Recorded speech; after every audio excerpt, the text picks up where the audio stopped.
Hey, welcome everybody. This is going to be the first episode of what we like to call the Quantum Nerdcore podcast from all our members here at Nerd Culture Productions. I'm your host, Steve, and my co-hosts here in order from left to right here on the screen, Donnell.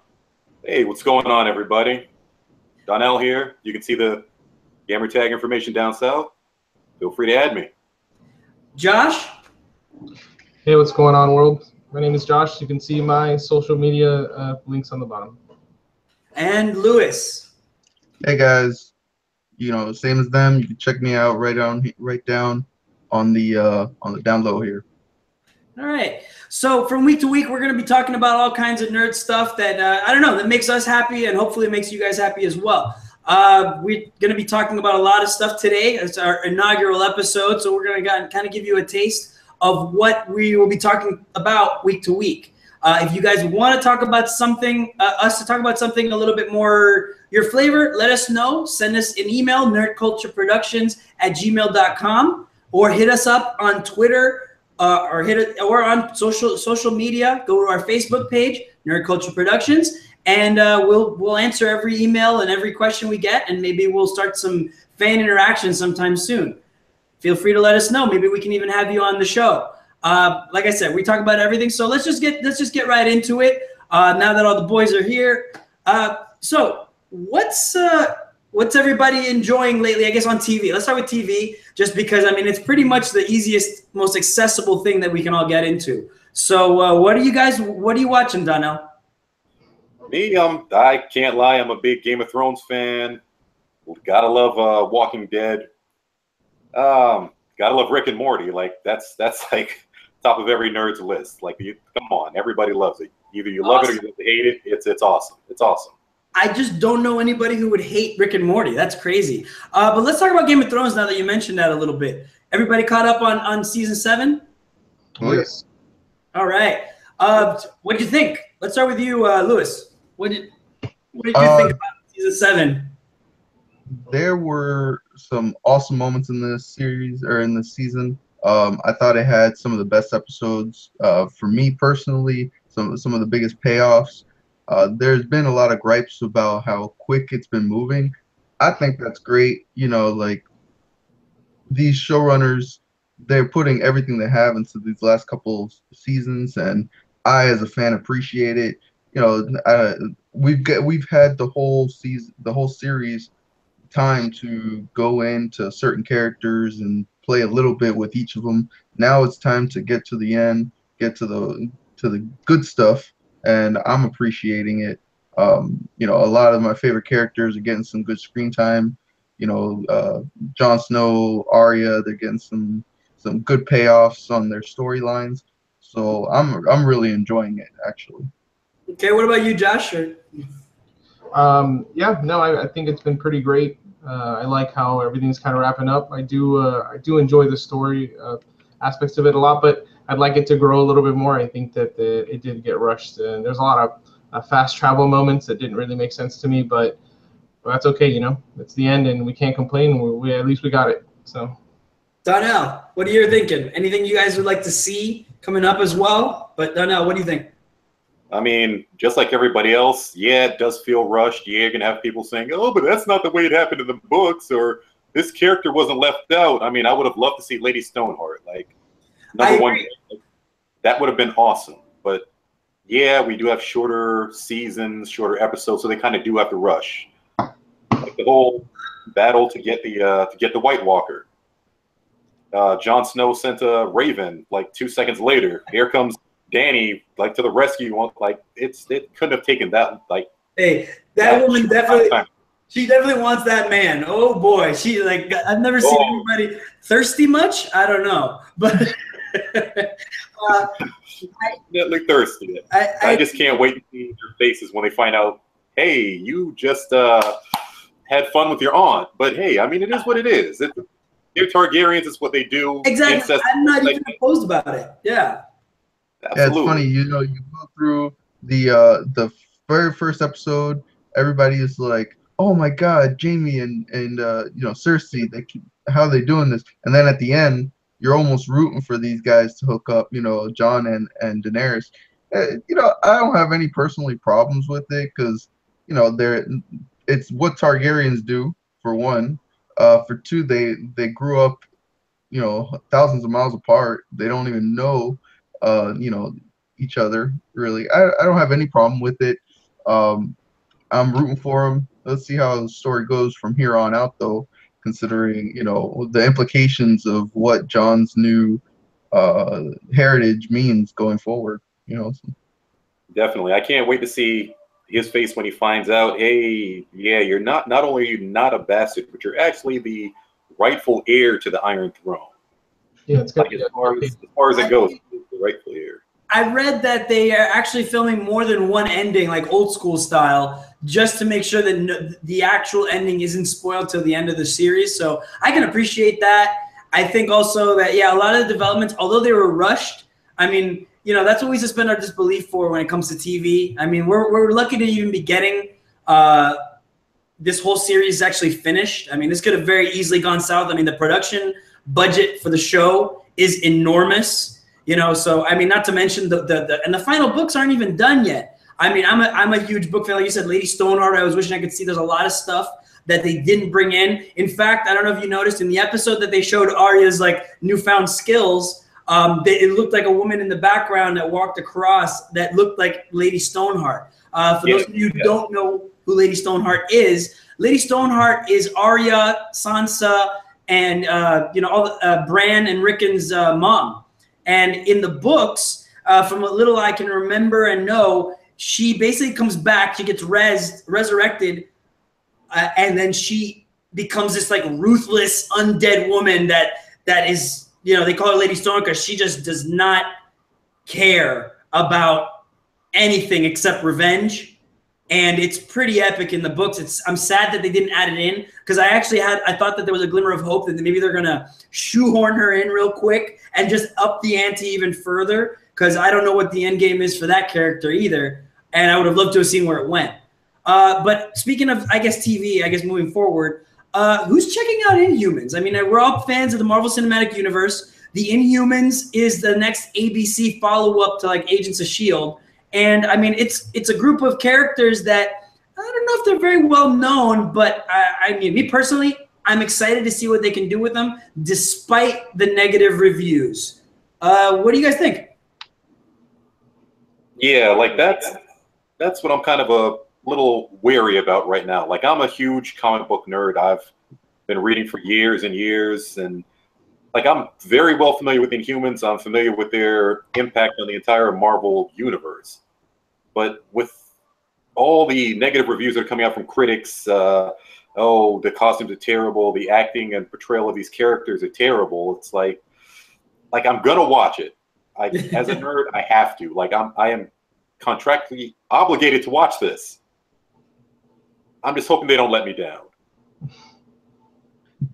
Anybody else? I know Josh and Lewis, I know you guys are just kind of getting into that stuff. So your Marvel Cinematic Universe knowledge is kind of what you've got from the comics. Any interest at all in the Inhumans? Or do you not know enough about it? Did the reviews turn you off? Well, yeah, I'll go. No, I mean, I saw some reviews that are kind of negative. Honestly, it just didn't really appeal to me. It looked a little cheesy, and I couldn't like look past the certain CG scenes that I'd seen in the trailers, and I feel a little bad about that particular part because I can extend,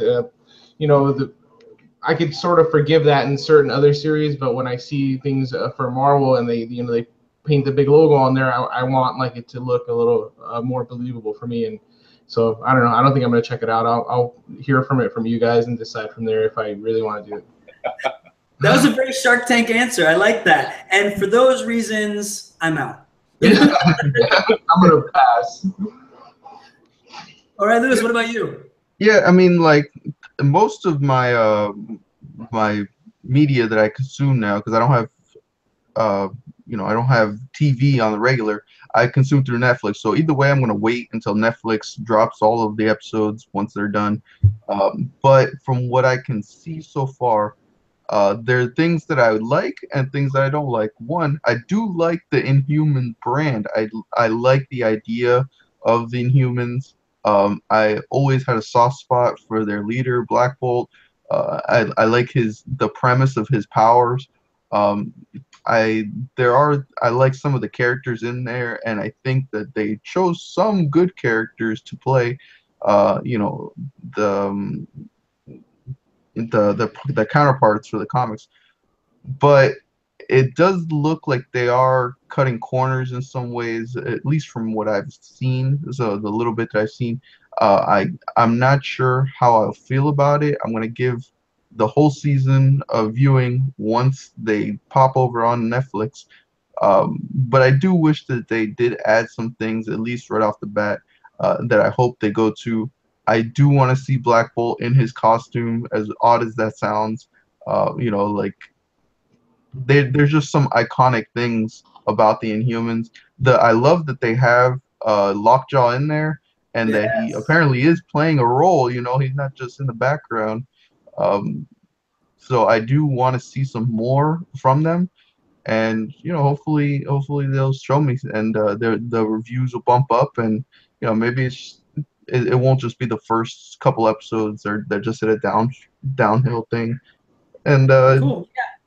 you know, we'll see you in the next coming weeks. Yeah, I'm actually hoping. I from what I've heard already from people who have seen it, you know, it wasn't as bad as the critics were saying. The problem is, I guess, that Marvel has kind of set such a high bar for quality when it comes to their stuff. Because I mean, look, We invaded Los Angeles on Sunday with the comic outcome and expectation. But yeah, like I was saying, they set a high bar. People expect quality. I mean, honestly, the Inhumans 10 years ago would probably been amazing. You know what I mean? Because it was just at the cusp, and even bad CG and a Marvel show would have been more than we could have asked for. So, but now we're kind of spoiled. I mean, Agents of S.H.I.E.L.D. has gone from completely mediocre to supposedly one of the best shows on television. I mean, hell, they introduced Ghost Rider, I mean, last season, and they did essentially secret. They did the secret the Secret Warriors, and then the whole Secret Empire type deal. So I'm pretty hype about it. I mean, besides that, Rick and Morty is season 3 is ending this week. What do you guys think so far? I mean, it's been a pretty crazy season for those of you who haven't seen it. Wow. I mean, I love that show. Like I said, anybody who hasn't seen Rick and Morty, do yourself a favor, watch Rick and Morty. I mean, that's it. I don't want to spoil it. I can't spoil it for you. It's just too good not to. You know, sit back, don't be distracted, and enjoy that. Moving on to other little bits of TV before we go to our next subject. What do you guys think about The Gifted? Fox's version looks like of Heroes. I'm actually really hyped for it, and early reviews are looking phenomenal. So what do you guys think? Lewis, I'll start with you. Yeah, I think it's a great idea. I mean, X-Men are, because this is a series revolved on X-Men, but not necessarily the most known characters in X-Men, and I think that's a good idea. I mean, like, when you look at mutants and in general, at least in the comics, they can encompass so many people and so many other things. It doesn't have to just be revolved around X-Men. And I think that bringing in the original X-Men at least, and then bringing in some of those lesser known characters will really open up possibilities into, you know, other characters being brought out in the comics. And I think it's a good idea to branch out, necessarily not just from having their traditional Jean Grey, Wolverine, you know, Cyclops. Like there's a lot of different X-Men, and especially when you have someone like Hugh Jackman who's embodied that role, it's tough to have somebody else take over. To switch gears and go in a different direction, and some of the characters that they're bringing out could potentially bring these characters to a whole new generation of you know, fans. And I really like the idea. I really can't wait to get into it. Okay. No, absolutely. I completely agree. Like, basically, like everybody's familiar with the traditional roster of X-Men. You've got your Wolverine, you've got your Cyclops, Gray, Beast, Professor X, Iceman. This definitely expands their arsenal, so to speak, because there's so many other branches and teams that have branched off of the X-Men. Like you've got the New Mutants, you've got X-Force, you've got X-Factor. It's definitely spreading the game and reaching their branches out so they can bring in these new characters, make them a little bit more well-known, and maybe potentially even bring them to the movies. Just like you said, Hugh Jackman has played Wolverine for basically forever. When you think Wolverine, you're going to mentally picture Hugh Jackman. That's just the way it is with the movies and the way it's portrayed. If they were to bring in, say, somebody else right now to play Wolverine, I guarantee you, just because everybody's so used to seeing Hugh Jackman, he would be the most hated character, regardless of how well he plays the character, how well he plays Wolverine. I agree. He could be a little short, 4'11" guy, stocky, hairy as whatever, just like Wolverine is in the comics, like just spot on. But he would be hated because we are so used to seeing Hugh Jackman. It's hard right now to see anybody else play the role. Yeah. Like if they were to wait a couple of years, bring in other characters, kind of not so much to kill off the memories of Wolverine, but kind of downplay it and bring other people in. When they do bring somebody else in to play that role, I think it'll be a little bit better received. So this is definitely a great stepping point in the right direction. Josh? Yeah, I agree with everything that's been said so far. And to Donnell's point with Wolverine, you know, you see Hugh Jackman every time, you know, and it's been like almost 20 years at this point. It's hard to see it going. I kind of selfishly want him to reappear as cameos forever, you know. He's going to be old man Wolverine to me. But yeah, I mean, it would be exciting to see someone, you know, of that sort of like X-Men lore to pop up in something like The Gifted, you know. But it would be tough. Even when Hugh Jackman first came out, I remember there was hate for him back then because I was so used to a little stocky Wolverine, you know. So seeing him back then, I could recall just being like, who's this dude? He doesn't look anything like him. And now, you know, I'm very pro Hugh Jackman. You know, he's always going to be Wolverine to me. Yeah, he finally went and I guess got the character to a point that, I mean, it's iconic. I mean, movie-wise, I mean, hell, Fox is doing an Oscar bid for Logan. And if you've seen Logan, you know why. I mean, the movie is phenomenal. It's just a great movie. And that was that kick in the butt that it needed. And I think actually Logan probably inspired a new wave of comic book films because it's kind of take it or leave it in the sense of you don't know where it is. Is that the future of the Fox X-Men universe? Is it an alternate reality? Does it tie in? And that's the same thing with The Gifted. The one thing I wanted to say is it's looking a lot like the Days of Future Past. It looks like essentially the X-Men have already been eliminated in this universe. And that's why I said it's kind of got like a Heroes vibe where all of a sudden the guy who was hunting the mutants for like the longest time is now actually trying to protect them. And he's obviously, you know, some really cool super spy agent, kind of like the guy with the horn-rimmed glasses from Heroes. If anybody watched it, you know, HRG. It sucks that Heroes couldn't have been saved in some way. But I guess going forward, I mean, you know, I'm liking that the cinema is really pulling from some of these iconic storylines. Now, mind you, X-Men Apocalypse was actually very comic booky. You know, I enjoyed it, but I know it wasn't up to the caliber of First Class and, geez, what was the name of the one before Apocalypse, but after First Class? Which one? Oh, Days of Future Past, actually. Yeah, sorry. So from Days of Future Past, I mean, those movies, dang, they're getting there. You know, it's getting to that the Marvel Cinematic Universe. Did you ever watch the road cut of Days of Future Past? I watched a piece of it and I saw that. Well, what did you think?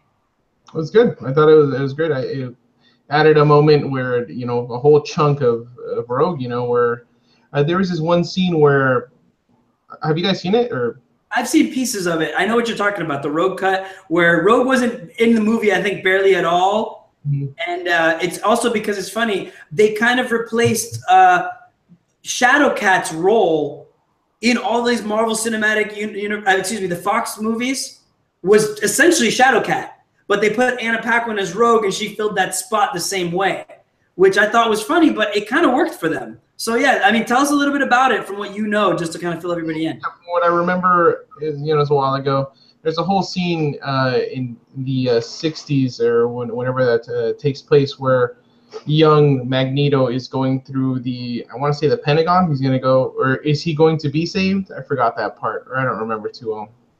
Anyways, there's an identical scene going on in the future where old Magneto is going into a building to save young or old Rogue, and it runs parallel to that scene. So you see him walk into the building, destroy things, and then you see old Magneto walk into a building and start destroying people just to get Rogue. And it's really interesting to watch how they filmed these scenes and made it seem like the same exact thing, but two different versions of Magneto, an old and a young, like hotshot, just like wrecking shit. But they're both just as powerful and just as great. So it's good to watch that scene. That's cool. I'm gonna have to check that out. I mean, well, since we're talking about comic books, I guess I kind of want to fill you guys in. I know you guys don't read too much. Anybody read Secret Empire? I'll start with there. Marvel's big crossover that encompassed their whole universe. Pretty much. Anybody read it? Just before I get into it. Yeah, I've been touching on it. I haven't read too much into it, but like the build up to it and all the secret conspiracies and plotting on the side and the reveal about Captain America and all that stuff. I've been reading into it, but I haven't gone too far. So to give you guys a little bit of, knowledge about it. Long story short, what happened was at one point Captain America loses his powers, right? He loses his powers saving the world as typical, becomes an old man. He lost his super soldier serum. He then went and in a crazy course of events that really led to a lot of Marvel is doing a job of kind of like reflecting what's happening in the real world right now. And in Secret Empire, essentially, there was a camp for supervillains that they would use the Cosmic Cube to wipe out their memories and make them docile and turn them into, I guess, functioning members of society within their own little world. Of course, being comic books, one of them escapes, and it's actually one of the more notorious ones. One of the more notorious ones that's like, a leader of them, Baron Zemo, Captain America villain. Starts a big old riot, and you find out that the Cosmic Cube that they were using to change the memories and alter the reality of these characters is actually sentient. And furthermore, you find out later down the line, not anything that's really that much of a spoiler, the Red Skull has been talking to this little girl version of a Cosmic Cube named Kobik, and basically kind of telling it how the world is supposed to be. During the course of events, Captain America is pushed into a tight spot. I mean, that one you can look it up. It's called Assault on Pleasant Hill, or Pleasant Hill Alpha and Omega. Long story short, Cap gets his powers back. He becomes, Captain America, once again, de-aged like 60, 70 years, prime of his life, super strength and everything. Again, Cap saves the day.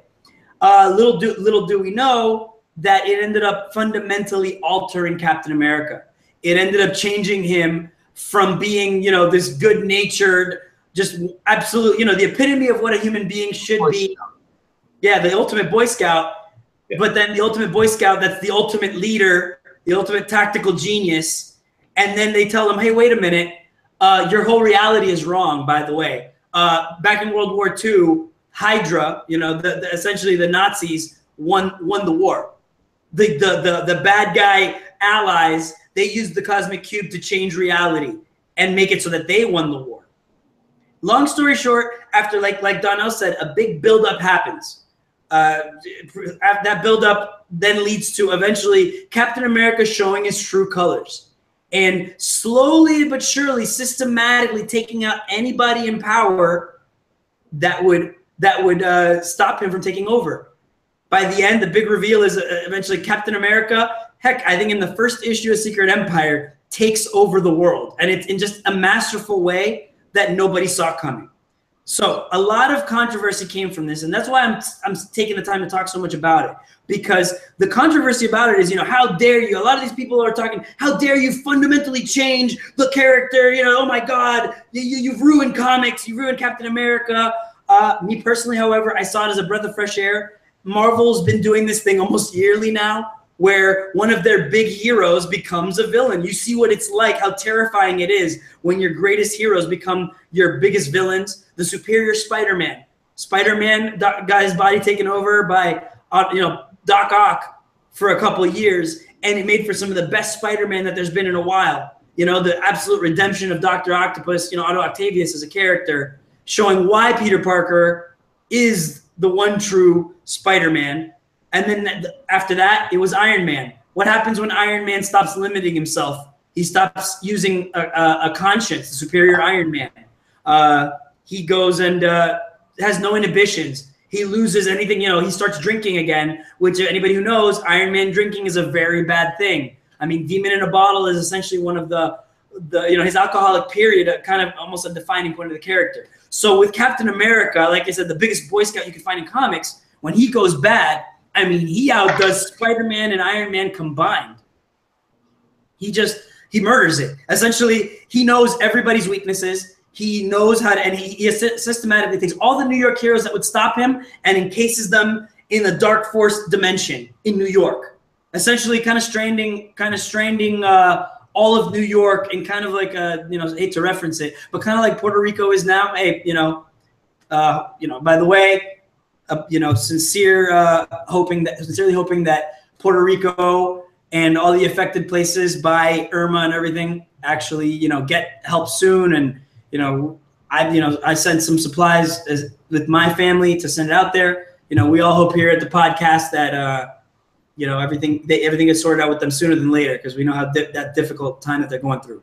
But using that as a reference, my apologies if anybody's offended. Just figured I'd put that out there. Going back to comics, and then all the big intergalactic heroes from Secret Empire, he knows that he can't beat them, so he keeps them out. He literally encases the world in a bubble and leaves them to die by facing them off against the Chitauri. Anybody who remembers the Avengers movie knows that it was just an unstoppable horde of aliens that are coming nonstop to Earth. He makes them come in, but has no, encases the world to protect the world while systematically getting rid of all the most powerful heroes. The rest of them, he brainwashes and moves over to his side.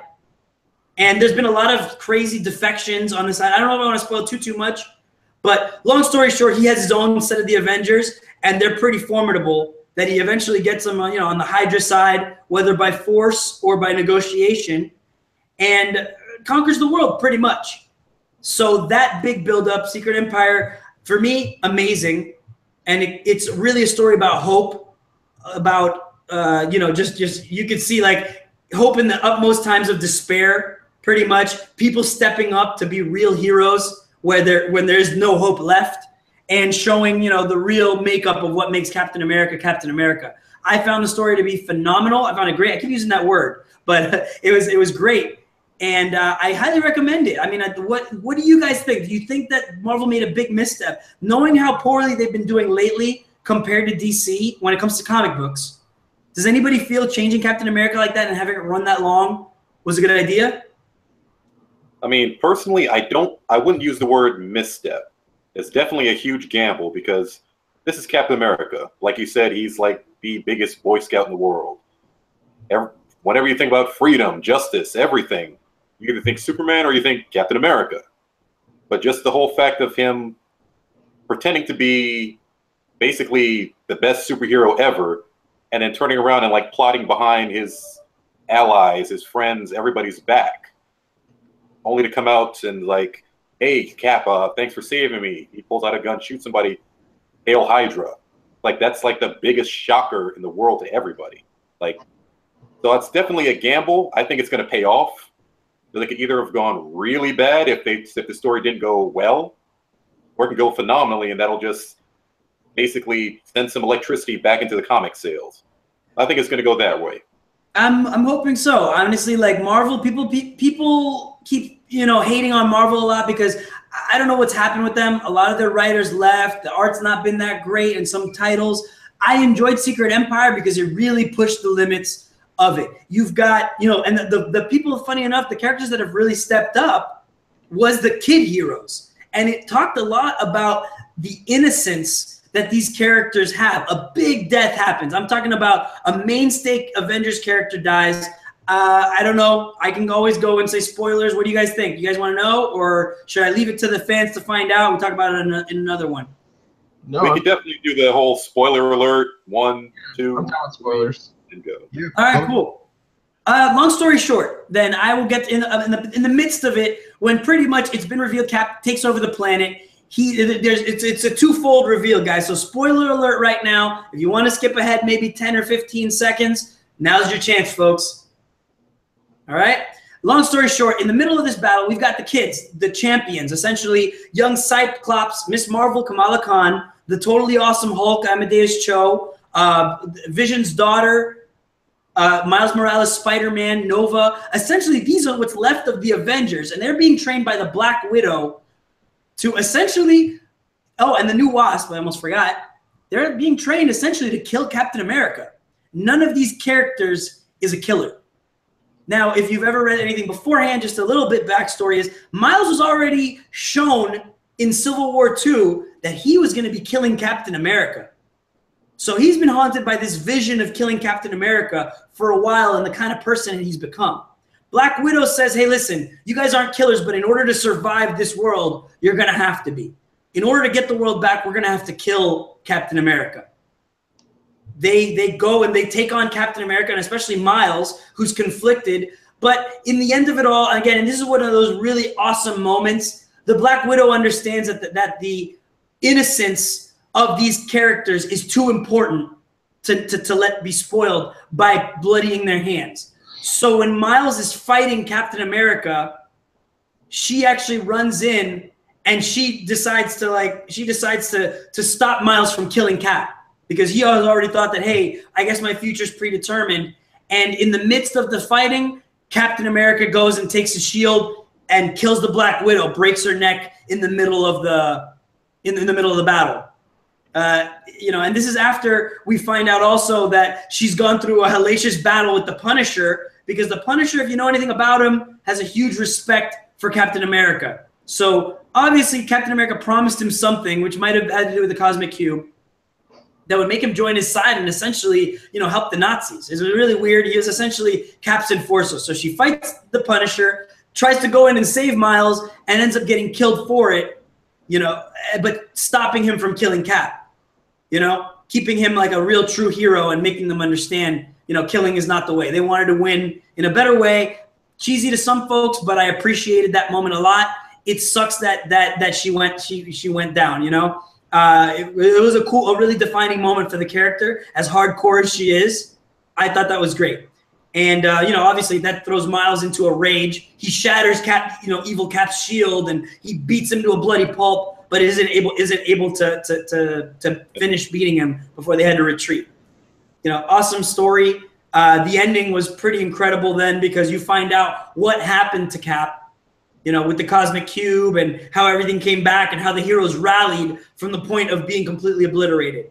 But I know I've been talking a little bit too long, so just talking about other stuff in the comic books. I know that after that, Marvel is doing something called Marvel Legacy.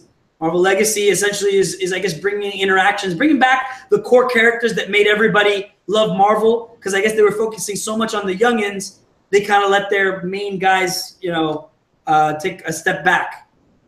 So that I'm actually looking forward to. They gave a few teasers about the Avengers of 1 million BC, which is so crazy to me. Ghost Rider riding a mastodon, Phoenix, Agamotto, which I guess is the precursor to Doctor Strange, the Star Brand, which looks like a Hulk, one of the original Iron Fists. So it looks like a pretty crazy squad. And Odin, of all people, looks like a lot of fun. And I really want, I'm hoping that this is kind of going to, boost sales and, give us something new to talk about. I mean, they're rewriting history a little bit. So I think that they're trying to push boundaries and do new things. As for DC, DC's in the middle of their own event right now called DC Metal, essentially showing everybody what it would be like if Batman went rogue and decided to have the powers of each of the different heroes. So there's a whole bunch of, I guess, evil Batman, the Dawnbreaker, the Green Lantern version of Batman, the Drowned and Aquaman version of Batman. That's evil. The Devastator is a Doomsday version of Batman. I guess something having to do with Superman. The Murder Machine, Cyborg. The Red Death, which is Batman stealing the Flash's abilities. And I'm thinking I forgot one. Oh, yeah, the Batman Who Laughs, which is really the most terrifying version I've ever seen of Batman, which is, what if Batman was like the Joker? He actually has a group of Robins that look like they're like little vampire cannibals with him. It's a really, really dark turn. And essentially it's like a really dark Batman Justice League from the dark multiverse that I guess is trying to invade the DC universe. On top of that, we've got, on a side note, something coming up called the Doomsday Clock, where Superman interacts with the characters from the Watchmen, who have been invading the DC universe slowly but surely. And it's interesting how they're doing that. I mean, we're going to talk about that a little bit later, probably in another podcast. I can talk more about it, differences between now DC Rebirth and the New 52, and how the DC Rebirth is slowly fixing the New 52. But going forward, what else? I mean, movies. I mean, we talked so much about all these characters. What have you guys seen lately? I think I went ahead and I went to the movies and saw It. I thought it was great.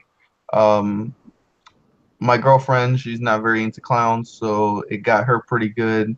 Her and my sister-in-law were cowering and at some of the parts that really could put your hair on end, make your goosebumps come out.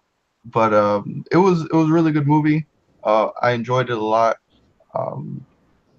I would see it again. Not that I wouldn't like to or anything like that. Just, but it does seem like they set it up for something to come out later.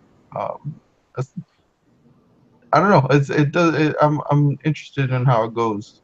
You might be right. I think that they've already greenlit the next It sequel for 2019. I myself haven't seen it yet. Josh, you want to elaborate a little bit more on it? Donnell, did you see it?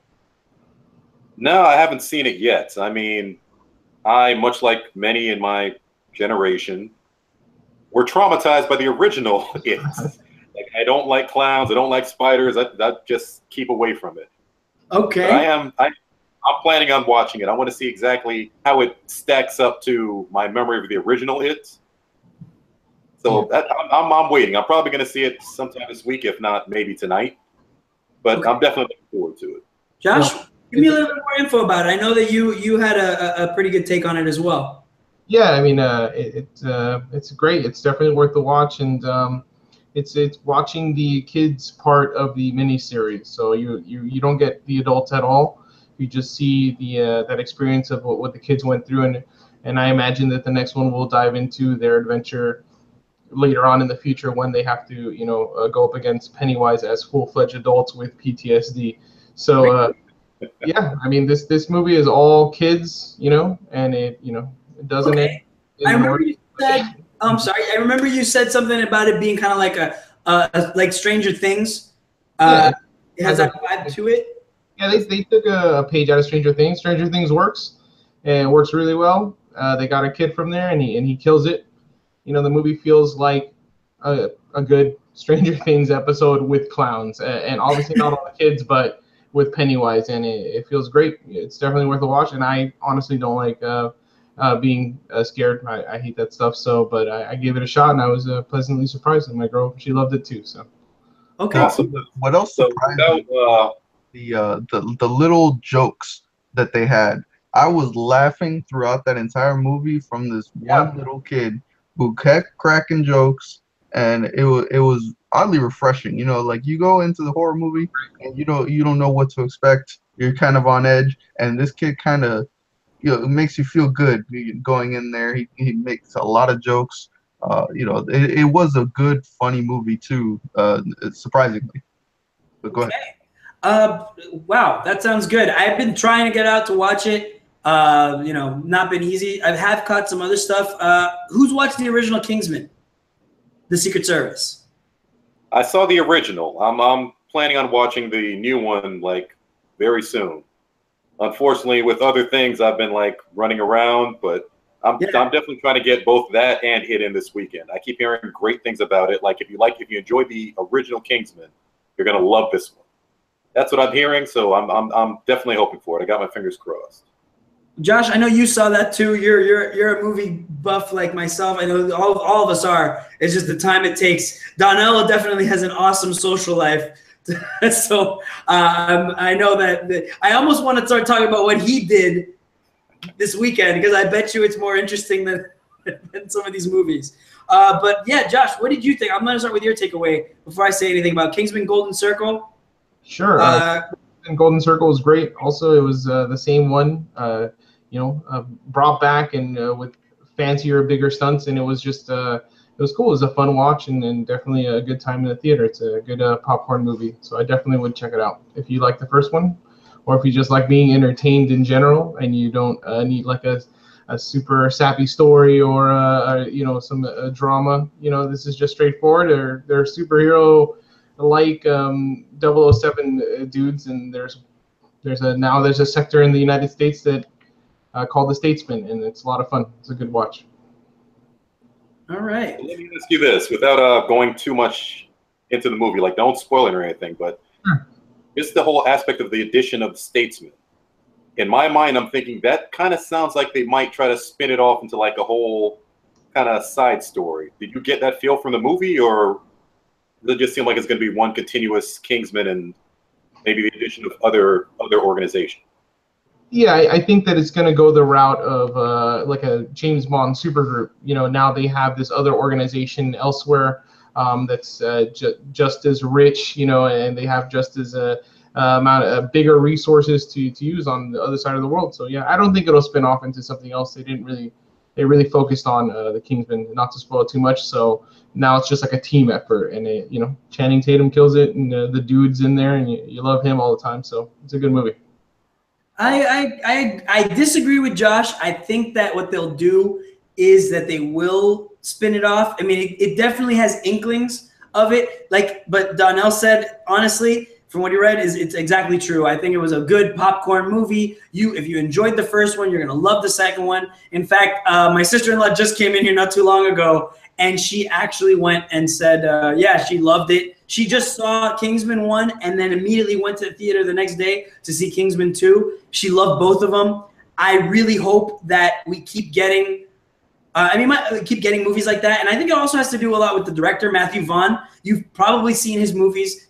If you saw X-Men First Class, that was Matthew Vaughn. If you saw the original Kick-Ass, again, Matthew Vaughn. I mean, this guy knows how to write, how to direct, the just superhero genre of movies. He does it right, gives you a good amount of plot, with at the same time not making it boring. There's always a thrill. And if you like the first one, you'll definitely like the second one. The actors, I mean, that are in it, they all just kill it in their own way, and the action is top notch. There's in Kingsman 2, if you watch the first one, the church scene that pretty much stole the show. There's also a scene or multiple scenes that I think rival it. I don't think they top it. Yeah. I don't think they top it, but they rival the church scene. And I love that now they're kind of making it a thing to go with a really awesome soundtrack. So my recommendation is definitely go see Kingsman 2. I cannot wait for any more that comes from it, especially because just as a quick little blurb, Mark Millar is the writer of a lot of these movies that I just spoke of. Kingsman and Kick-Ass, written by Mark Millar. He's got his own little production company called Millar World that just got bought by Netflix. So that's a big deal, because that means that if Netflix is going the way they're going, since I guess pretty soon Marvel is no longer going to be, Disney is pulling away from them to make their own streaming service, which we'll get into in just a second. I think that that's a good way to recoup that loss when Netflix probably loses a lot of the Marvel movies and some of the Disney stuff. So I'm looking forward to seeing what else they come up with Millar. Millar has some other great stuff called Superior, Huck, and Nemesis come to mind. Also, graphic novels that I would highly recommend to anybody. They're really good stuff. He's a good writer, and he writes for movies. He's also written some of the stuff that actually was featured, I think, in the Avengers movies. Little things here and there. If you ever get a chance, read The Ultimates, Volume 1 and 2 of an alternate universe of the Avengers. A little bit more hardcore, but definitely made to be in a movie, for sure. It's written that way. But going to the next thing, what do you guys think? Would you guys watch a Disney-based streaming service like Netflix? I'll start with you, Lewis. What do you think? It's odd because right now I don't know if I would be the target audience for it. I go and see most of the the Marvel movies and such at the theaters. I don't have children, so I wouldn't be looking into their back catalog of their, their Disney movies so much or their TV shows. But at the same time, if they took all of their Agents of S.H.I.E.L.D., all of those, some of those Gifted, if they put all of those on there, it's tempting. It's not like it's not the same as if maybe like DC did theirs and they had the Flash, Superwoman, or Supergirl, Green Arrow. If they had all of those on there, that's different. But they have their own contract with Netflix and all of their stuff's on there. So I don't see myself as needing that service particularly. But as I get children and stuff, maybe that'll change. But for me, I wouldn't. They would have to come out and really show me a good lineup, especially because Netflix has their own original concept that's coming out. You got House of Cards, you got Orange is the New Black, you got all of these things that the Castlevania series, things that they're doing, and that has us already invested in them. So I'm not sure if I would really have any use for a Marvel based or a Disney based Netflix style streaming service, but that could change in the future. We'll see. All right, what do you think, Josh? Is that worth your $9.99 a month? I know that, especially with all these streaming services coming out, now it's if Disney really jumps into the fray, I mean, what would they have to do to really earn your, let's say, $10 a month? And then I'll go to Donnell next. I want to see what it is. Me personally, I do have kids, so it sweetens the pot a little bit for me, just because I obviously need things to entertain them, and it's not always going to be, Marvel movies like I like, since they own it now. But even for me, I'd still have to think twice about it. I'd really have to see what kind of content. Maybe they have their own shows that are, like the Marvel Cinematic Universe, something like that. There's a lot of more stuff coming out. So I'm wondering what the scope of this, this streaming service that they're going to have, their own Hulu or whatever it is going to be. What do you think, Josh, and then Donnell? What do you think? Well, yeah, I mean, I'm probably going to pass on that one. I don't have kids, so there's nothing really pulling me to watch more Disney content. They'll have the superhero stuff on there, but as long as they allow Netflix to continue their Marvel Cinematic Universe, which seems to be the more edgier, more grown up Marvel that I like right now, then I'll just continue watching that. If it jumps on there, then I'll probably have no choice but to subscribe somehow to check it out, or just try it out, give it a trial. But yeah, right now, no, it's not. It's looking like a no for me. Right, Donnell? All right. I mean, honestly, I'm more on your side, Steve. I don't currently have kids. One day, not today, definitely not today. I do have an army of nieces and nephews, and even on top of that, I grew up with Disney movies. I've Aladdin, Beauty and the Beast, Little Mermaid, Lion King, one of my favorites. I would personally watch that on a day when I'm not doing anything, just for the nostalgic purposes. But it does depend on what type of content they're bringing. For them to open up a new streaming service, they would definitely have to bring a lot of original content. If it's mostly geared towards, say, the preschool age, then I would probably move away from it, or at least wait for them to bring things more of an older range. But I would definitely consider it. I just got to see what they're bringing to the table first before they get my $9.99. Yeah, I gotta say, yeah. So far, I mean, hopefully, like I said, in one of our future episodes, maybe we'll go and we'll talk about what they've got. I mean, what they bring. I mean, if they were to bring all the Fox stuff, new content, all the ABC Family, I guess they call it Freeform now, ABC Family, they're bringing Cloak and Dagger, but they've also got the Hulu exclusive Runaways, which is something I'm really looking forward to, plus their Marvel movies, and maybe if they brought the Netflix shows, I don't know.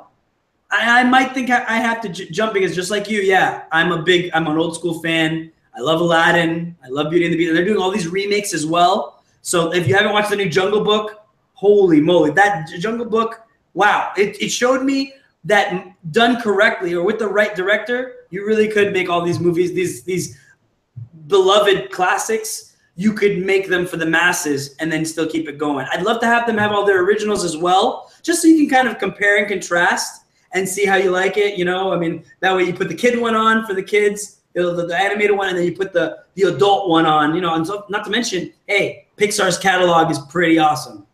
Absolutely. So that's a good wait and see. Now, switching gears a little bit, I actually wanted to go and put Josh on the spot for a second because me and him hung out this weekend for a little bit, and he's got some cool stuff to show you. At least one thing. Mainly because we were playing, and we're all fans of Rick and Morty here. Like I said, we talk about everything on here. And we started trying to play this. I'm going to kind of put this up on the camera for a second. And since he is my guy, my go-to guy for board games and tabletop and stuff, Josh is the master of all that stuff. And this is what we played a little bit this weekend. The Rick and Morty Mr. Meeseeks Box of Fun. Now, if you've watched the show, you understand who Mr. Meeseeks is. It's these little characters that do tasks for you.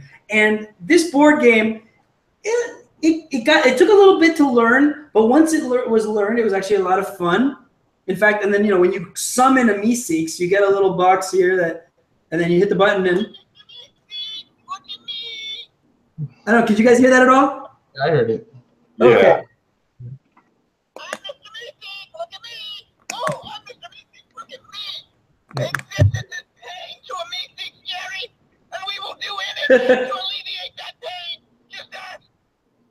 So yeah, I'm not gonna go into too many of the details. If you guys like, we'd be happy to even play a game on camera at some point soon. So let us know. Send us an email, send us a tweet. Let us know if you want to see this. But we were playing this, and the reason I'm bringing this up especially is because Josh got to experience something that I'm super jealous. I wish I could have made it. And he actually got to see the Rickmobile. He actually got to see this Rickmobile that's going to pretty much all over the country. And he got to actually some merch from it. But I wanted him to just kind of show for a second what it was. He went to Tate's Comics down here in Florida, and they had the Rickmobile. It's literally a giant truck or van of some kind. And so Josh, tell me a little bit about your experience there. Sure, I'm screen sharing right here, so you'll see what I'm looking at. Yeah, so this is the Rickmobile with one of our local Fort Lauderdale Ghostbusters.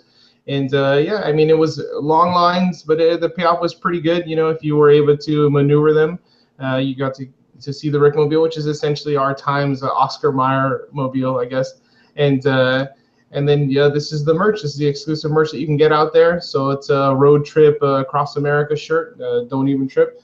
And to 2017, it was pretty cool. It was a neat experience to witness. And, you got some bragging rights, I guess, when you bring that stuff around to Rick and Morty fans. But aside from that, it was just cool to see a bunch of fans together. And if you're into big crowds and lines, that was cool too, I guess, in its own way. But it was nice. It was a cool event to go check out with friends and family and people dressed up. And that was pretty much it. Let me stop the screen share there. Awesome. There it goes. Thanks. Yeah, it looked like a lot of fun, man. I really wish I could have made it. Tate's is like one of the big, in case you guys aren't from Florida, Tate's is one of the bigger, I guess, comic book shops / it basically talks about, essentially, it has all the stuff that anyone as a nerd would want to own. It's like a toy store for big kids like us, or not big kids, just nerds and stuff, just the counterculture stuff. It's very unique. If you ever get a chance and you're in South Florida, hey, check it out. It's a cool place. There was a free plug for them, I guess. But the Rick and Morty game is a lot of fun. It's a dice game. It's like a truth or dare thing mixed with, with trying to win and not let the Meeseeks kill you while you're trying to accomplish tasks. It's just a fun party game. It's a little bit more risque than I would have thought. It's not as hardcore per se as I guess Cards Against Humanity, but it does have its moments. The truth or dare parts are a little risque. So play it with some of your friends that are a little open-minded. If you've got anybody who's a little bit sheepish about doing some crazy stuff, well, don't bring a camera, but definitely if you want to win those games, you're going to have to get a little bit out of your element, which I think makes it a great party game. This is why I brought it up. I guess moving forward, Anybody a wrestling fan? Yeah, I like to watch wrestling sometimes. Cool. Yeah, pro wrestling, as you'll notice, we'll talk more about it. Donnell's looking around over in the corner like, and Lewis is like, really? So, I mean, just a quick snippet. I know WWE Hell in the Cell is this upcoming weekend, sometime soon. It looks pretty good. I'm just going to gloss over it. I'm a big wrestling fan. I'm actually enjoying seeing Shane McMahon. Since he's going to be in a cage. I don't know if you know who Shane McMahon is. Shane McMahon is the owner of WWE, Vince McMahon's son. And for whatever reason, I don't know if it's that they just don't care about his well-being, because they put him in all these matches that are just insane. This guy goes up against like some of the best talents that the WWE has. And regardless of whether you think it's fake or you know it's fake or you don't like wrestling for whatever reason, and it's like a guy soap opera, but no matter what, every one of all these guys go through a lot of crap. They put their bodies through hell and for the show. And it's kind of cool to see the boss's son get in there in a steel cage with guys that are way bigger than him. And I'm trying to see if this time, I mean, the last couple of times he's fallen off the cage, I think, twice now? Yes. That's a 15-foot drop. That's going to be my main point of like interest. Mind you, there's title matches. There's Jinder Mahal as the WWE champion. Natalya, who for a long time coming, I think was very deserving of that title. I'm glad she has it. Now she's the main heel for the women's side. The women's wrestling is always top notch there. And, WWE has been putting together some really good events lately. So anybody who's a fan, I would definitely say tune in. WWE Network is also another streaming service, which I pay the $9.99 for every month. But it is well worth it. They give a ton of content, and I'd recommend it. What do you think, Josh? Yeah, I mean, I think the WWE Network is pretty awesome. You could go watch all those old matches when you're a kid, obviously depending on your age, like myself. But yeah, this next weekend, you got your McMahon versus Owens. This guy's 47 years old, and he's still jumping off of 3-story buildings, and it's I wouldn't do that at any point in my life, so. But yeah, this guy's doing it, and is he gonna do it again? And I mean, I always just fear for their health. I mean, yeah, it's entertaining, but dude, like you're killing yourself. You're already a millionaire. You don't need to do this stuff, And he does it. And the actual wrestlers don't do it, and that's what's interesting to me. The kids. He's not a kid. He's 47. He's got kids. So, anyways, yeah, I'm looking forward to it. It's gonna be a good one. And SmackDown, I enjoy more than Raw, so I'm looking forward to this one. Awesome. Very cool. So, all right, now to the nitty gritty. I'm going to talk about a couple of things that are all near and dear to all of us on this podcast for sure, that we can all chime in about. I'm really excited about this part. All right, man, we're gamers. We are gamers, and we literally spend a lot of time with each other, probably more online than in person lately, especially just because I'm a parent, of 2 kids, but everybody's got a life. Donnell has an epic social life. I live vicariously through Donnell. And through Josh, because Josh is finding all this other stuff. And Josh is the man, like when it comes to finding events and things, man, he's got culture. And Lewis is up north in Orlando, and man, he's right in the middle, like the middle hub of Florida, which is pretty epic to me because there's so much to do up there. So, I mean, you guys have way better social lives, so I'm going to try to live through you. But in the meantime, gaming. Who picked up an SNES Classic? Well, to being there, almost impossible to find, as always, as you'd expect. So, no, I didn't pick it up, but I'm interested to see what it has and what people think of it. It looks like a fun little machine to have. I personally never had a Super Nintendo. I was a Sega Genesis guy, and I missed out on that part of the Nintendo life. But it's okay, I have played it through friends' places, and I look forward to seeing what it has and giving it a shot. So. Lewis, what do you think? Yeah, similarly to Josh, I've been a Sega guy. I don't have any connection to any of the mascots, these Nintendo mascots, but I was really interested in trying to get one of these Nintendo, Super Nintendo classics. It's very tough to get one. I know not only I'm trying, but even my father-in-law is trying, and it's just it's difficult to get them. Especially because I do want to try some of these big names on there. You got some Zelda games that are on there that are some of the best of the franchise. You got the Mario games that are on there, and then like these are some games that I've never tried to really get into, and I really would like to get in and try some of these classics that are on probably some of your guys' top games of all time. For me, there wasn't very many good games on Sega. I'm sorry to say, so I don't have most of my top games are more current than some of you guys. So wow, like shots fired! I can't believe you said that on air. This is nuts. Donnell is shaking his head over there. What do you think, man? Were you a Super Nintendo guy or were you Sega Genesis? I grew up with the Sega, but I grew up with an NES as well. So what do you think, man? Oh, man, here we go. I mean, right now my heart hurts from that statement that was just made. Like, growing up, I had Nintendo. I had a Genesis growing up as well. By the way, there are a lot of great games for Genesis. Many hours playing that. I agree. But one of my best friends. None that I could afford. How about that then? I was a child. You get one game every Christmas. So I've made some bad mistakes. Look, what can you blame me? Fair enough. All right, fair enough. I'll give you that because I've done a lot of dumb stuff and missed out on a couple of games for a couple of Christmases as well. But yeah, growing up, one of my best friends had a Super Nintendo, so like we would go over there and like we would just wreck the whole thing. Like we would have tournaments for Super Street Fighter 2. Like it was awesome. We would do Mario Kart. We had Super Mario World, Star Fox. Like there was just plenty of titles that we would play, and like I loved it. Like it was amazing. Like I actually have a connection to a lot of these games that are on here. I wasn't able to grab one of the SNES classics because, like everybody knows, it's gone. Like the second it was available, we had people camping outside of Walmart and Toys R Us and everywhere trying to get them. So I might try to pick one up like later on after the hype dies down a little bit, just for nostalgia purposes. But for right now, I'm just gonna borrow one of my friends who actually had the time and patience to sit there and camp out just to get one. Yeah, I actually went and saw a bunch of people camping out. I got really lucky though, guys, and I was actually able to snag one. Just one, because so eventually we're gonna have another unboxing video, and I seem to be notorious for these unboxing videos, but this one's gonna come up with not just the unboxing, but a review.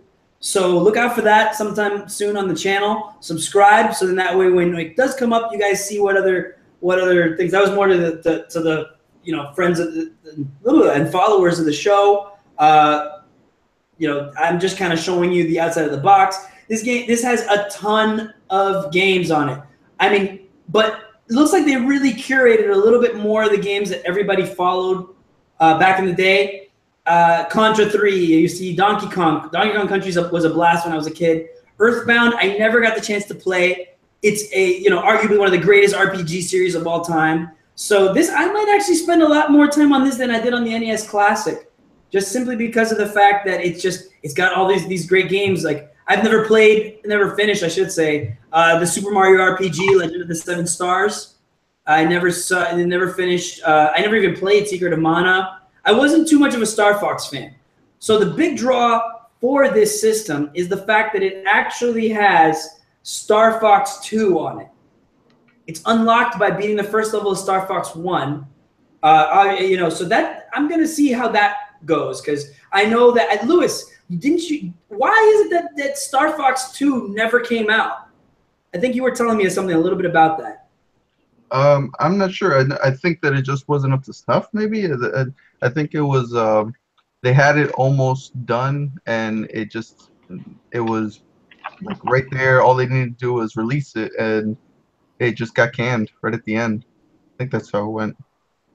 Yeah, I think it was something. I think somebody was telling me. I thought it might have been Lewis, but it was just I think something about how it was almost done, but it was coming out at the same time as the N64, so it just looked terrible in comparison, something like that. So nobody got to enjoy Star Fox 2.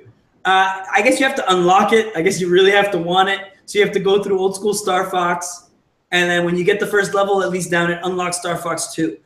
Just as a quick rundown, I'm going to go really fast on this. It comes with Contra 3, Donkey Kong Country, Earthbound, Final Fantasy 3, which is known as the actual number is Final Fantasy 6. F-Zero, Kirby's Dream Course, and Kirby Superstar. One of my personal favorites, Mega Man X, Secret of Mana, the original Star Fox, like we said, Street Fighter 2 Turbo, Hyper Fighting, Super Castlevania 4, Super Ghouls and Ghosts. If you ever want to frustrate yourself for a little while, play Super Ghouls and Ghosts. You got to go through the game. I'm thinking, the original was twice, or was it this one? They had to beat it and then beat it again on 3 lives. Yeah, I think I'll be passing on that. I don't have the time for that. The Super Mario Kart, Mario RPG, Mario World, everything has Super in the front of it. Super Metroid. I'm actually currently playing through Metroid 2 Samus Returns on the 3DS. So this will be fun to go right into that. My favorite, Super Punch-Out, Legend of Zelda Link to the Past, and Yoshi's Island. So there's a good amount of games. I'm a little upset they didn't put Chrono Trigger on here. That was the one that completely would have sold me on it. So tune in for that, and I'll let you guys know what I think about it, or we'll talk more about it sometime soon. All right, I've been doing way too much talking. I need to go and defer to these guys. What are you playing? I'm going to start with Donnell this time. I'm just kind of going round robin back and forth. What are you playing? What do you normally play? What are you looking forward to play? You guys chime in. Let me know what it is that if you guys similarly have interests or different, what, and then I'll delve in as much as I can. All right, cool.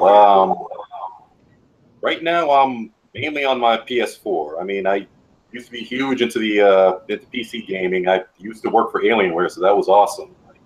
Whoa. Yeah, all the perks that we got and all the different secret little codes that we got so we could play like subscription games for free. Like, I used to love that. Been a while since I've been on the PC, but right now I'm currently playing Overwatch. I love Overwatch. You know me and Reaper. Yeah. Love that. I've recently gotten back into Grand Theft Auto 5, honestly, online. Like, for a good long time, I just didn't touch it, but then recently my brothers and I were like, you know what? Let's go on there, see how much it's changed. And honestly, it's amazing. Really? Yeah. Okay, so that's the thing. I stayed away from it when it was like starting out just because I just thought it was tacked on. I didn't know anything about it very much except for you're playing Grand Theft Auto with a bunch of other people. Is it more structured, or is it literally just everybody killing each other online? Tell me a little bit more about it, because I don't know a lot about GTA Online. Actually, that's a really good thing that you brought up. Honestly, it's a little bit of both. Like, there is structure. Like, it's not like you're just running around killing people just for the hell of it and picking up prostitutes and stuff. Like, there's actually missions. You're building up an empire in the game, basically. But it gives you that freedom. Like, a lot of people may not agree with it, but it really is a MMORPG. Like, you've got your character, you level up your gear, or your armor, your weapons, and whatnot. But like me, I just bought a motorcycle club, so I'm building that out. So I bought a bank. I'm running heists and stuff out of that. Like, honestly, it's like a lot to do in the game. Is it too late to go and start up? I mean, like, I have the game. I just don't know if I want to go and jump in, because if I'm going to get outclassed, or is it possible that you can start on it and actually do something significant, or are you just going to pretty much be fodder for everybody who's already established? No, I mean, honestly, yeah, it's definitely possible to pick it up like right now and just start building your own empire. Like, it's definitely possible. It's because it's a MMORPG. Like, you will have some people who are jerks who'll like punch you down just because you're new. But say if you get into like a crew or whatever, you've got that backup, you've got that support. Like, hey, come run with me, jump in my vehicle, and let's go rob a bank, get some money in your pocket so you can go and do whatever. Basically, like, you've got your races, you've got different stunt stuff, and like, honestly, it's awesome. Like, you can do whatever in that game. All right, that sounds. Yeah, it is. It is. Did the Final Fantasy 15 thing a little short for me, but I liked it. Like, it was a good story. I just kind of felt like when I was going through, like, there was a lot that was left out of it. Like, it didn't have the same feel or pull as the other Final Fantasies. Like, Final Fantasy 7 and 10, those were two of my favorites. because like you get immersed in the stories, you feel for the characters. But this one, by the time you're actually getting into it, like, okay, I see what's going on here, it's over. Really? Oh, wow. I'm like about halfway through it. I was actually waiting for the updates, I should say, because I know that a lot of people had a problem with Chapter 13. I know that there was a lot of lore. Now, mind you, I would highly recommend to anybody playing Final Fantasy 15 or that's thinking about it, do yourself a favor and watch the very, very cool Kingsglaive movie. Kingsglaive makes you want to play that game because it gives you all the lore necessary to jump into the game because it runs concurrently with the game. So as the story of Kingsglaive is going on, you're getting your own amazing Final Fantasy epic in movie form that leads right into and intertwines with Final Fantasy 15. Now, you may want to go back and at least play through a couple of chapters just because I know that recently they just did an update to Chapter 12 where they added more cutscenes that explain a lot of the story leading into the finale, I guess. Because I think, how many chapters are there in the game? I don't remember offhand. Either 14 or 15. Yeah, I think it's 15, but yeah. But no, I did hear that they did add a lot of cutscenes into it, so actually I am going to go back and play through a lot of them. Yeah, I went ahead, I played it with the and then I got rid of it because it was fun. It was a good game, but you know, like they didn't have anything else in there. So as soon as I beat it, 13 was a struggle to get through. You know, you see, all right, you're not moving forward. You're just doing this one thing. I don't know if you want to go into spoilers on what happened in 13 and why it feels so long, but you know, you see what happens and it keeps dragging out. You think that, all right, I finally did it. I finally found this person or whatever, and it keeps going and going and going. And I wasn't in a rush to play through it anymore after that. I did think about platinuming it for a moment there. The only thing that would have been even remotely time consuming would be fighting the Adamantoise. I don't know if you guys heard anything about that or witnessed him. After you beat the game, there's a mountain that turns into he was spoiled in the commercials leading up to the game. The Adamantoise, he's literally a turtle, which he's, you know, throughout the series they've always had enemies of Adamantoise, but he's a turtle that has a mountain on his back, and you just fight him, and it would have been an interesting boss fight, and I would have liked to do that. But while the combat's good, it would have taken, you know, like right after beating the game, it'd still take you an hour or to a couple hours to beat him, and I just didn't want to do that. So I traded in the game. Now they have some stuff in there with the DLC packs that they added, all the, you know, for Ignis, Gladius, and Pronto, and I would have liked to go in and maybe try some of those, but it wasn't enough to keep me into the game. I spent, you know, a good 35 hours in there already. I was done with it, you know. So you're telling me you don't want to fish in VR? What? Like, come on, man. Like, you don't want to play through the game again in chibi form on mobile?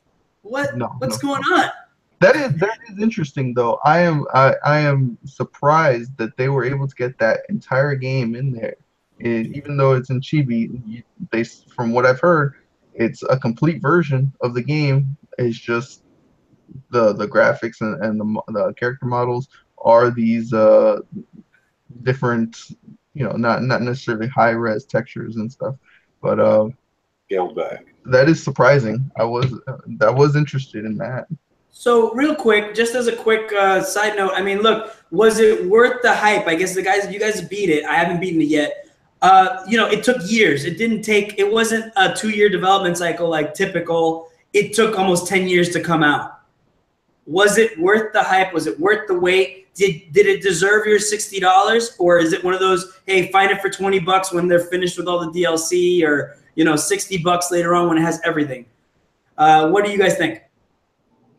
I mean, honestly, I'm a Square fan. Like, I've played every Final Fantasy. I love it. With all the negativity that I've said towards the game, at the end of the day, it is a good game. It's just I felt like there was so much missing from the story during the first playthrough.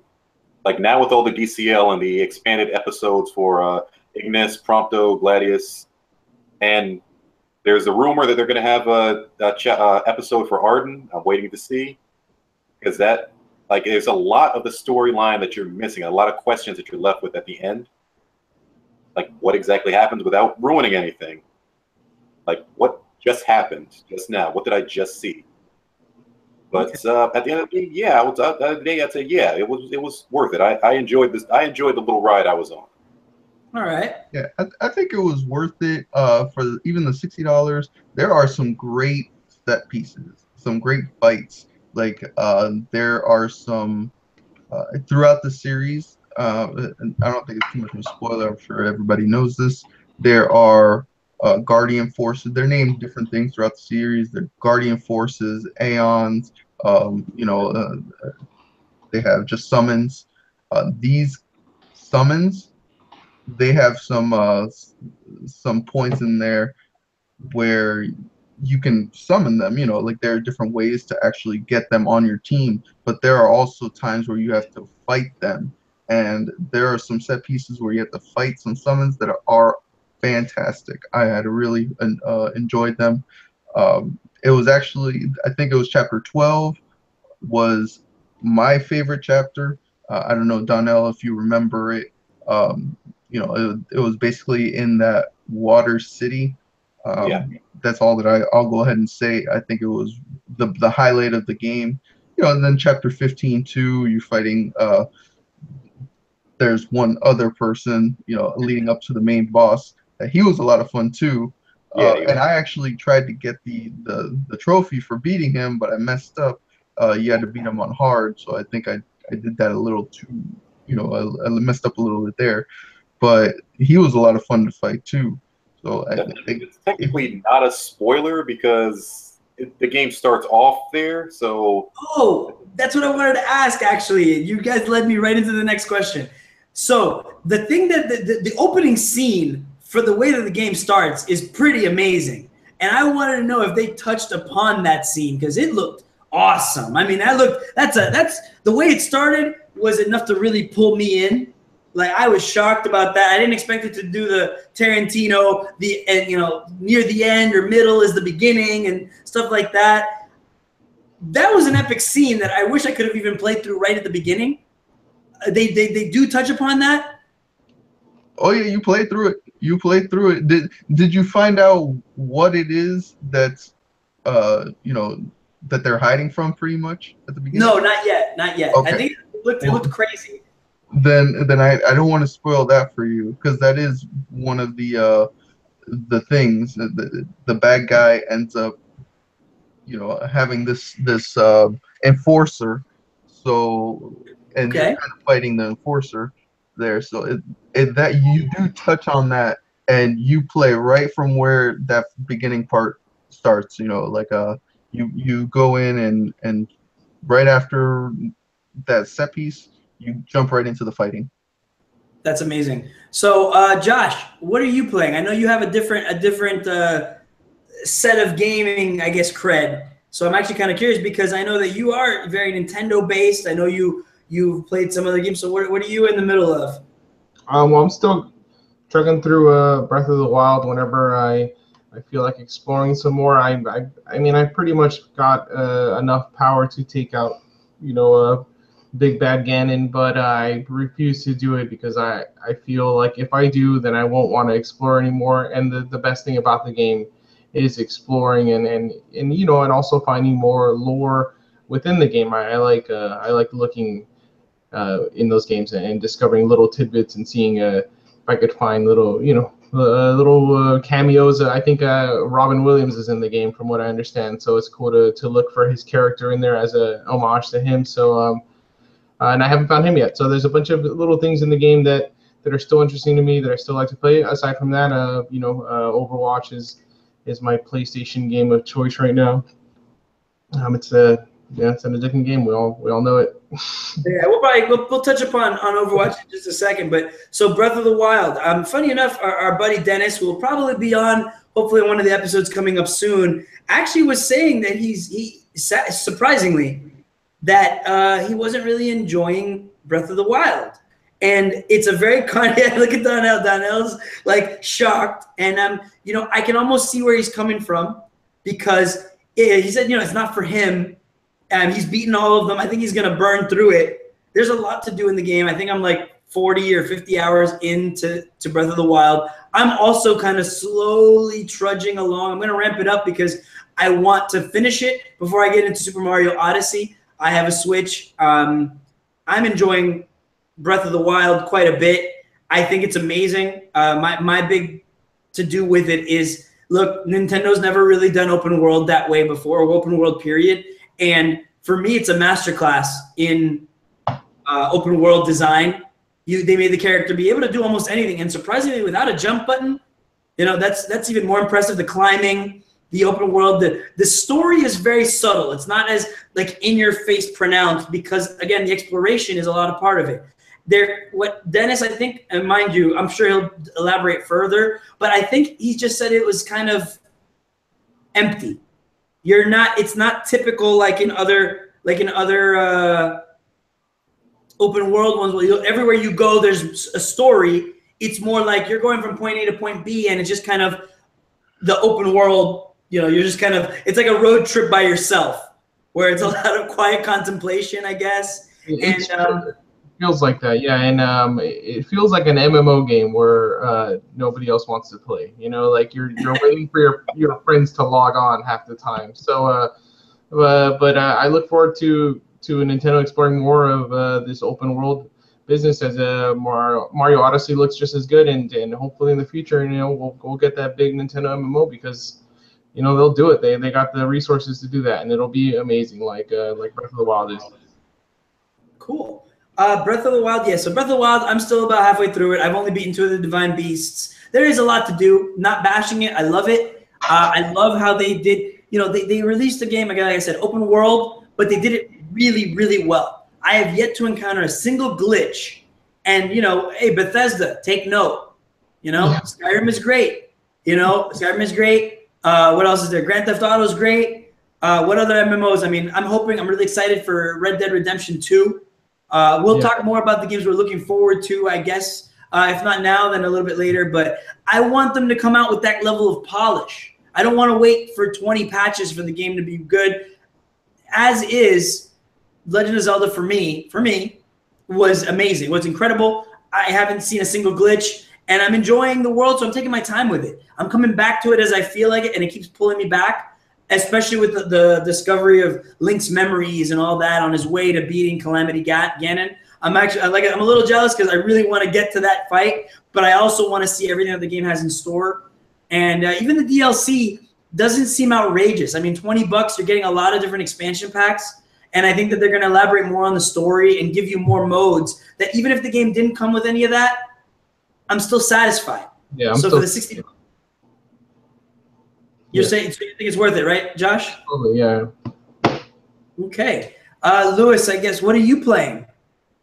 Right now I'm playing a lot of this phone game that I'm a big Dragon Ball Z fan. Even though I haven't watched too much of the new episodes, I love the older stuff. So I've been playing this phone game called Dragon Ball Z Dokkan Battle. Probably too much. I already spent money. I'm feeling terrible about myself, but I'm getting good cards. Other than that, I'm playing a lot of Overwatch as well. We all play together, so whenever we can, we jump on there, do some competitive matches and stuff. I played a little bit of Just Cause 3 because it was the PlayStation Plus game. I have it on PC as well. I think I'm gonna finish it there. The PlayStation version just is a little. It's not as smooth as I would love. I have it on PC, so I don't have to play it on the PlayStation. but it's just a little slow. Like I guess the frame rates, the way it moves, the aiming is it's definitely. I think it's good on PlayStation, but it'll be better on PC. I'm excited for some of the other games that are coming on PlayStation Plus 2, but I have so much stuff in my backlog that I still have to get to. I played recently. I've been trying to get through Child of Light a little bit. There's a lot of stuff that I still have. But Overwatch, I log on, I see somebody playing, they send me a text, and I get lost, doing something on there. So that's mostly what I've been playing. Yeah, definitely a time sink. I mean, I think we've all fallen into that trap. I'm only going to play one match, and then your friend comes on 4 hours later. You're trying to get, rank up and competitive, and the constant support of the game is great. I agree. The game is much faster on PC. I mean, it's lately, me personally, I've been slowly, and if you know me, I've been very much a console guy. I didn't have a good PC until recently, and now, my goodness, there's just so much opportunity on PC for great gaming. I mean, now you can play on a controller. You got Steam Big Picture. But yes, what am I playing? Just to wrap it up, I will be playing the SNES Classic. I'm playing Overwatch with you guys. The new Junkertown map is pretty cool. The changes to Diva and Mercy are interesting to me. I'm still trying to get around the whole Junkrat meta. Maybe it's just that I'm low level right now, but everybody playing Junkrat makes the game a little bit more difficult because he's just a little bit overpowered. I'm playing, like I said, Samus Returns on my 3DS. On Xbox, I'm trying to see if I can get up a stream pretty soon of Cuphead. If not on PC, because Cuphead seems to be, it's huge right now. This game, we've been taking forever for it to come out, and the reviews are amazing. They're saying that it's hard as hell, but the reception is really, really well done. I'm hoping that it keeps up like that. And it's a $20 indie game, so if you have a PC or you have an Xbox, it may not. It's almost like it's the only exclusive you're getting at the end of this year from Microsoft. So, and it's looking like it's great. So I'd probably start recommending people to pick it up. It's at a price that anybody can afford. And if you're into anything, challenging, then it seems like right up everybody's alley. I play so many games, it's not even funny. I have a monster backlog as well. I'll probably show a picture of it eventually on the stream or something like that. But yeah, playing Marvel's Capcom Infinite, surprisingly a lot better than it would seem. It's terrible that the sales haven't gone as well for it, but I guess they didn't include a lot of characters that everybody is hoping for, which is mainly the X-Men. We can thank Marvel and Fox's little snafu there, with the cinematic rights for that. And but Marvel's Capcom Infinite so far is seeming like a lot of fun.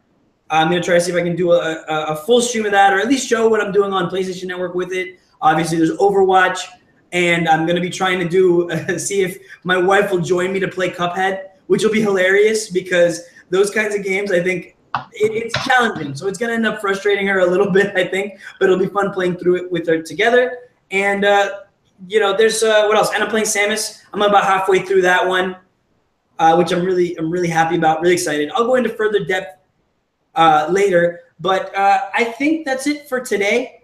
I think that pretty much you guys have gotten to know us a little bit, and I'm hoping that everybody enjoyed our inaugural podcast. We're going to be adding different topics. The topics will change week to week. Please let us know what it is that you guys want to see, or if you guys want to talk more about. I know Donnell has a ton to talk about when it comes to anime. We can talk about Dragon Ball Super, One Punch Man, My Hero Academia. That season 2 just ended, just got renewed for season 3. So maybe we'll do a small segment on what we're expecting from the next one. I read the manga, so I am really hype about that. I got to do a lot of catching up, especially for this podcast. So if you guys like what you saw, like what you heard, feel free to subscribe below. Give us a like. Tell us what you didn't like. If there's anything, send us an email. link up with us on social media. We're all pretty friendly. And if there's more that you guys want to see, we'll come back with more reviews of shows like Inhumans, The Gifted, more movies, and we'll go more in depth on some games that everybody's playing and maybe some that you aren't. If there's a game you want to see us stream, feel free to let us know. Again, my Twitter handle is at the bottom there. That's the exact same handle you can find for Twitch. I'm El Stevo. Just look me up on Twitch as well. Lewis is also Concrete801. Donnell, do you stream on Twitch? I don't, but hey, it's something I can definitely get into. Cool. So if anything, once we get Donnell's Twitch stream, same thing with Josh. Josh is actually, he's very reserved, but he's an awesome gamer. He just keeps it low key. I guess he doesn't want to steal the spotlight too much. But Josh is also somebody you guys should definitely check for. He's a lot of fun to game with. So hopefully sometime soon we're going to do a Nerd Culture Productions game stream. I know that we're looking to do also a Destiny live stream, play the story through the story for you guys. Hopefully, you guys will check us out with that. And again, let us know. So this has been a Nerd Culture production. This is Steve saying later, and we'll see you on the next podcast. See you later. Have a good one, guys. Bye.